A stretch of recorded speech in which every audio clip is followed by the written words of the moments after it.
Welcome to This Explainer. Today, we're diving headfirst into an absolutely thrilling, thousand-year-old archaeological detective story. We're looking at the sovereign of the fjord. We're going to unpack the incredible history, the jaw-dropping engineering, and the ultimate violent desecration of the Ladby ship burial. This is actually Denmark's only definitive example of a Viking Age ship grave, so it's a huge deal. Picture this. You finally found the resting place of a powerful ruler. You're ready for an incredible dig, only to realize the entire vessel has literally dissolved into the earth. It's left behind nothing but a ghost-like imprint in the soil. That is the exact puzzle archaeologists faced here. How on earth do you excavate a massive thousand-year-old ship when the wood is completely vanished into thin air? Well, this brings us to part one, the 1935 accidental discovery and unearthing a Viking ghost ship. To really understand how this works, let's rewind to February 1935.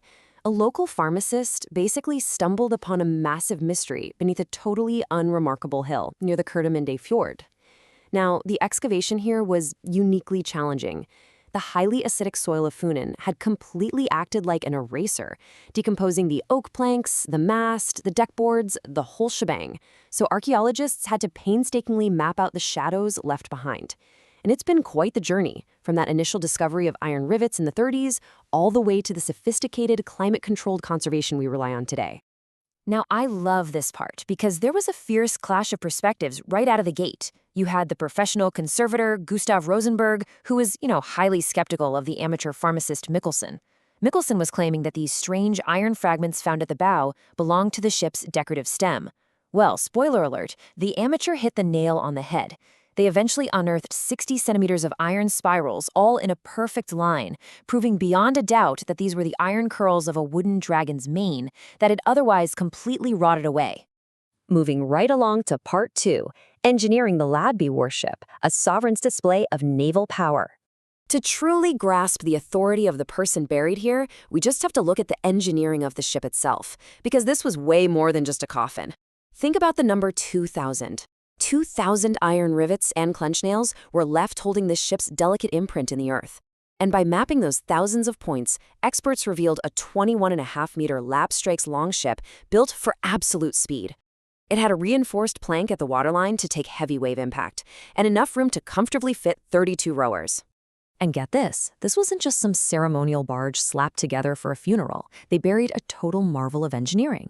They found an incredibly advanced Norwegian iron anchor system, which proved this was a fully seaworthy warship. Standing at over a meter tall, it's the largest anchor found in all of Viking Scandinavia. It used an 11-meter chain instead of a rope, and it even featured these brilliant iron swivels to prevent the chain from kinking as the ship swung with the tides. Imagine the sheer effort of dragging this seaworthy beast 300 feet uphill. It was a monumental public performance of raw power. Which leads us straight into part three, sacrifices for the afterlife. Here we look at the ritual, the aristocracy, and basically the scene of the crime. So you have to ask, who was powerful enough to command this kind of send-off? Well, the grave was designed as a complete microcosm of the king's earthly life, perfectly equipping him for eternity. And the surviving fragments? They absolutely scream extreme wealth. We're talking ceremonial robes woven with gold and silver threads, 45 lancelet arrowheads, 3 complete sets of cavalry riding gear, a silver-handled whip, gilded silver tableware, even pieces of a strategic gaming board. He was buried with the ultimate hallmarks of an elite Viking sea king. But you want to know what the most visually staggering display of his economic power is? Look right in the bow. Archaeologists found the skeletal remains of 11 prime horses and up to 5 dogs, slaughtered to serve as this spectral retinue in the afterlife. To put that into perspective for us today, sacrificing 11 prime horses back then is kind of like burying a fleet of luxury sports cars right now. It was an astronomically massive economic sacrifice by his heirs. Okay, part 4, mystery of the missing king and the political iconography of the late Viking Age. Here's where our cold case takes a very sharp, paradoxical twist. Because despite this perfectly intact ship and the unbelievable wealth of the animal sacrifices, the king's body and his most prized sword were completely missing. So what happened? Well, the translation theory suggests maybe his body was peacefully removed for Christian burial as the new faith spread. But then you have the symbolic rivalry theory, which points to violent political desecration. And honestly, forensics back up the violence. The wooden stern chamber was systematically dismantled, and everyday goods were needlessly hacked to pieces. So scratch that peaceful reburial idea. Most experts firmly believe this was a violent political hit job. It's just like researchers have noted. This act was not a secret robbery, but a public demonstration of dominance intended to erase the legacy of a competitor. Experts are pretty convinced an emerging rival, very likely an agent of the rising Jilling dynasty, publicly and violently broke into the mount. They weren't just looting for treasure. They wanted to deliver a devastating psychological and political blow to the Ladby king's descendants. Erase the man, erase the power. Let's look at part 5. Art, politics, and legacy. Unpacking the gelling style and the king's true power. Now, his body might have been stolen, but the artifacts left behind firmly anchor the Ladby king in the high politics and the evolving art of the early 10th century. A huge identifier of his status is the gelling style. This is a distinct Viking art phase famous for S-curved ribbon animals and beaded bodies.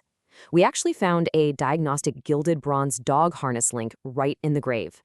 And that little piece of bronze literally proves the king was part of an international elite, sharing these sophisticated artistic tastes all across the North Sea. But of course, his power wasn't just about having nice things. It was highly strategic. Right nearby at Munkebo, archaeologists found the post-hole impressions for a massive 8 by 26 meter Viking hall. Think of this as his strategic command center. From here, he militarily controlled the Kerteminde Fjord and the Great Belt, administrating trade and defense. His influence was so vast that he posed a direct threat to the centralized state formation of Denmark. He was powerful, and that's exactly what made him a prime target for historical erasure. Fast forward to today, and his story lives on in something really special, the Ladby Tapestry. It took over 6 years to create, and it's this beautiful 7-meter embroidered comic strip that weaves the entire narrative together. It takes you right from the chieftain's high-status life and the massive burial ritual, through his mythological journey, the violent desecration, the nitty-gritty of the shipbuilding, all the way to the incredible 1935 rediscovery by Mikkelsen. It perfectly bridges the gap between clinical archaeology and really visceral Viking storytelling. So we are left with this absolutely fascinating final thought to ponder.